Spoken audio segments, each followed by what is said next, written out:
Poemas Negros é um livro de poemas, mais ou menos uns 40. Uma parte de Poemas Negros traz poemas anteriormente publicados e um tanto ali, que acho que são 23 poemas, são poemas novos na edição de Poemas Negros. E aí aquela história, né? Quer dizer, quando você ouve Poemas Negros, provavelmente a tradição que chega no leitor é uma tradição via Castro Alves. E aí vai chegar o tema da escravidão, vai chegar a exploração do trabalho, vai chegar a questão de direitos humanos, né? E o Jorge Lima vai além, ele vai extrapolar tudo isso. Então ele vai fazer um conjunto de poemas em que ele vai trazer muito da cultura africana para os textos, mas uma cultura africana no Brasil.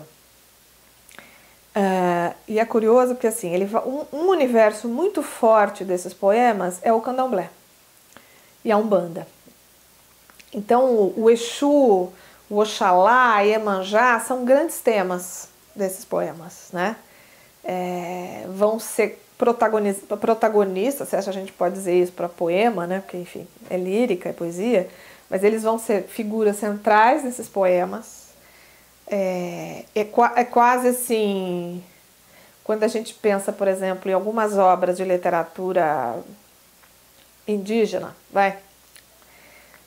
você tem muitas histórias míticas indígenas que explicam a origem das coisas do mundo, né? Então o sol normalmente vai ter lá uma explicação mítica que vai dizer por que o sol existe, como é que ele nasce e que ele é um ser, né? A lua vai explicar o mundo de forma mítica. Nesses poemas negros, essas figuras míticas africanas, elas são tratadas dessa forma.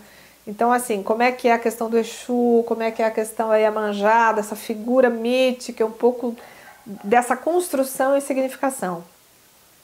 Agora, tudo isso visto numa perspectiva muito moderna. Então, ele pode estar falando de Iemanjá num poema e fazer uma referência a uma obra francesa, por exemplo, junto, porque ele não está separando as coisas, né? Então ele vai falar dessas figuras folclóricas africanas via religião e vai misturar com outras coisas, com outras referências, fazer analogias com outras coisas de cultura urbana, de cultura ocidental, de Europa, de Estados Unidos. Então tem um poema lá que ele está falando de Oxalá e fala do Walt Whitman. Ele faz uma referência rápida ao Whitman, que é um poeta norte-americano. Então, assim, é muito variado, misturado, o que dá muita modernidade à obra. E aí a gente vai vendo o quê? Que esses poemas, eles vão assumindo essas figuras como, de alguma forma, parte da cultura brasileira, o que é muito significativo. Vai ter um trabalho de linguagem muito moderno com isso. Vai ter também essa questão da escravidão, claro, mas assim, muito numa perspectiva, às vezes, de lírica, né? Então, assim, tem um poema ali que vai falar de uma escrava, aí assim, como ela vai sendo estuprada no navio, como ela é estuprada depois, aí como é que é essa coisa do senhor, né? Que vai querer possuí-la, e aí dá inveja da senhora, e aí é interessante assim que ela começa o poema com todos os dentes, depois assim, por ciúme, manda arrancar todos os dentes dela, né? E aí termina com ela desejando e chamando pelos seus orixás para protegê-la dessa senhora, né? Dessa sinhá, e que então ela se veja livre daquela má influência. Interessante como também o poema então traz essa questão da religiosidade e de alguma maneira respeita isso. Então não fala disso com ironia, sem também falar disso de uma forma ingênua, quer dizer, puxa, vai apelar para a religião. Não, incorporando a religião dentro de um discurso que faz parte dos discursos das pessoas, como faz parte o discurso do Deus católico, do Jesus, do Buda, dos muçulmanos, quer dizer, incorporar o religioso como um elemento da cultura, né, que se mistura com outras questões da cultura humana e que não tem mais ou menos valor, o que é interessante, quer dizer, não é visto numa perspectiva de uma coisa inferior e talvez não de uma coisa superior, mas como alguma coisa que interage com as outras questões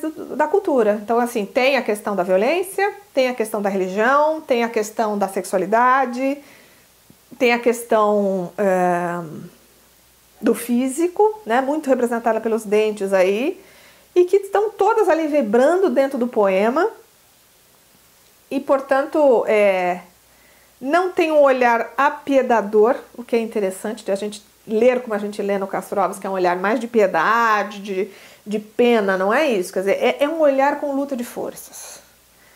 É um olhar que, numa visão assim mais sofisticada, se chamaria de polifônico, né? Se a gente pensar naquela teoria do Bakhtin. Uma polifonia, ou seja, eu tenho vozes diferentes conflitando dentro de um texto sem que uma esmague a outra. Se a gente fosse traduzir a polifonia de uma forma extremamente simples, acho que a gente poderia dizer isso. Quer dizer, quando eu tenho lutas ideológicas dentro de um texto, e todo texto tem luta ideológica, e essas forças ideológicas estão em conflito sem que uma esmague a outra, eu tenho a chamada polifonia. Quando a gente não tem a polifonia, a gente tem, por exemplo, vamos pensar, Primo Basílio. A voz da opressão, ou assim, a mulher que de alguma maneira vai ser sempre vista como fraca, como sem caráter, uma visão até machista de uma certa forma da realidade, vai esmagar a Luísa. Então a Luísa ela não tem força. Por quê? Por que a Luísa não tem força? Porque não tem uma ideologia dentro dela, enquanto personagem, que vai fazer conflito com aquilo. Então ela vai ser sempre a prova contumaz de que essa teoria ideológica está correta. Não existe um contraponto. Ela não é a Madame Bovary. A Madame Bovary está em contraponto. Tudo aquilo que a sociedade pensa de Madame Bovary representa nas suas atitudes, nas suas decisões, um contraponto, de alguma forma, né? Então, no caso do Jorge de Lima, o que a gente vai ter são essas diferentes vozes, esses diferentes temas conflitando sem que um esmague o outro. O que faz da obra uma obra muito sofisticada, que certamente alimenta as produções artísticas brasileiras, nessa vanguarda que sem ela a arte não avança, de certa forma. A vanguarda é sempre o ponto que vai fazer com que a gente ande, com que a gente tenha coisas novas, e ele com certeza está dentro desse grupo.